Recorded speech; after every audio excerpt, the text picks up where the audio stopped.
first to file system. So priority with patents is based on who files their patent application first. It is not who invents first. And intuitively you would think that, okay, I invent something, I want to go out, I want to file as soon as possible because I want to get that early priority date. That's what's really, really important.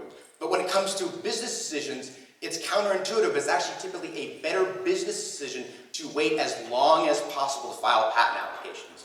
And there are two main reasons for this. One is a budget thing. So what a lot of people don't realize is when you file your first patent application, you are opening yourself up and sort of obligating yourself to these downstream costs that are absurdly expensive. A lot of times you are not going to be ready to invest the capital you need to invest and make the choices you need to make if you start this patent process too early, okay? Another thing is that patentability tends to be in the details of how something is done. So you may have a great idea and you want to go and patent that, but that typically isn't going to be patentable. It's going to be in the details of how that is done, right? The more time you can take to develop the how and the what, then you're going to have stronger patent applications. So if I'm telling you to wait and file patent applications as long as possible, when do you want to file them, right? There are 4 times that I typically tell clients to file patent applications.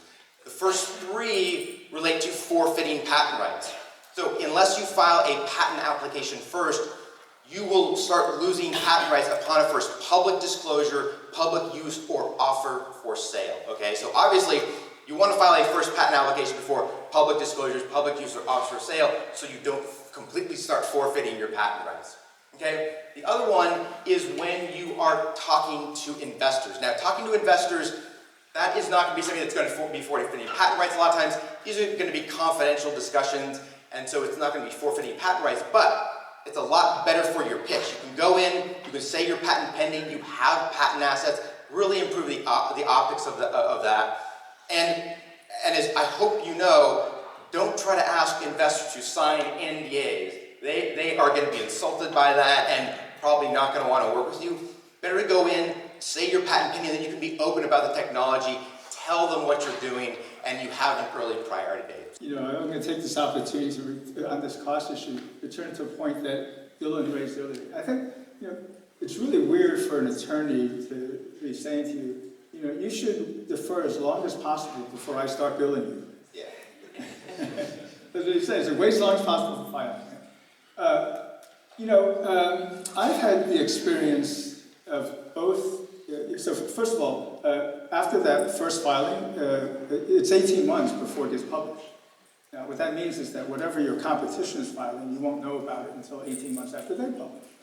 So I've had the experience of after those 18 months and ours publishes and someone else looking at the calendar and saying, wow, it's a really good thing that we filed that when we did and didn't wait a month because we got in ahead of it.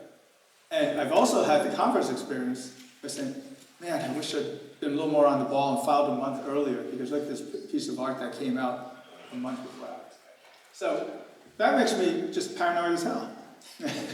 And so what he's recommending of waiting as long as you can, I could never do that. Right? Waiting as long as you can before you file.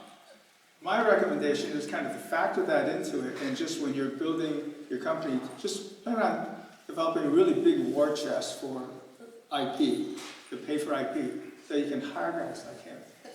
And, but that's my approach. I cannot constitutionally, I cannot sit there and say I'm just gonna wait. And I think this is a really important idea to file, but I'm just gonna wait as long as I can. I could never do that. And I'll kind of add to that, and it's always going to be a business decision. You want to file early, and I've had this where, you know, we come into examination and we find that somebody, literally I've had this where somebody filed a day before we filed. But one of the things with patents that's important to understand, it's not just a binary thing where you have a patent and you don't. You can have a really broad patent that covers a lot of different variations. You can have one that is really narrow and really specific that almost nobody can infringe because it's so narrow. And a lot of times, and especially in this case that I was talking about, where there was prior art that was very similar to our invention, it just meant that the scope of the patent that we ended up getting was a bit more narrow. It doesn't mean that you're not going to be able to get a patent. There's typically ways to navigate around that prior art, even if it's very simple. And at least in my experience, it's more of an existential issue for startups to have to incur costs or make big decisions when it comes to IP and not appropriately invest by filing too early, then the issues with the prior art, which, it does happen, but a lot of times it just means, your patent isn't going to be as broad. But to be honest, a lot of people, whether they be investors or whether they're other folks, don't understand what broad versus narrow is in patents, and it doesn't tend to make that much of a difference. That's just my experience. You can see why you can have a lot of discussion about this point. I mean, I don't fundamentally disagree with Dylan at all, but these are the tensions that you have when you're trying to solve this problem. Yeah, it's very bespoke work. It's not a cookie cutter thing where, this is the right thing to do for every company. It depends on your business model, where your technology is, what your goals are in the next month, 6 months, year, what sort of, how are you going to fund the company? And that's what I enjoy, at least about my practice, is it's bespoke work tailored to each company, their difficulties and their budget concerns. That's what makes it fun.